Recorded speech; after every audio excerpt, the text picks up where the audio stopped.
அனைவருக்கும் வணக்கம். மகா கந்த சஷ்டி விரதம் 22/10/2025 முதல் 28/10/2025 வரை இந்த 7 நாட்களில் தான் மகா கந்த சஷ்டி விரதமாக இருக்குது.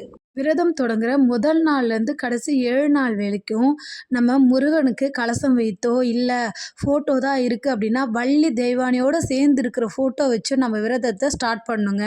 காலையில் மாலையில் 2 வேளையிலும் நம்ம விளக்கு ஏற்றி நெய்வேத்தியம் வைத்து நம்ம முருகனை வந்து கும்பிடணும். காலையில் வச்ச நெய்வேத்தியம் மாலையில் வைக்கக்கூடாது, புதுசாக நம்ம வைக்கலாம். விரத நாளன்று நம்ம பால் பழம் மட்டும் சாப்பிட்டு விரதம் இருக்கலாம். இல்லை ஒரு வேளை உணவு மட்டும் எடுத்துக்கிட்டு மீதி 2 வேளை உணவை தவிர்த்துட்டு நம்ம விரதம் இருக்கலாம். அவங்கவுங்க உடல்நிலைக்கு ஏற்ப நம்ம விரதத்தை வந்து நம்ம ஸ்டார்ட் பண்ணுங்க. இந்த விரதம் இந்த 7 நாளும் முழு நேரமும் முருகரை மட்டும் நினச்சி நம்ம விரதத்தை ஸ்டார்ட் பண்ணணும். நம்மளுடைய கஷ்டங்கள் அனைத்தும் தீரணும்.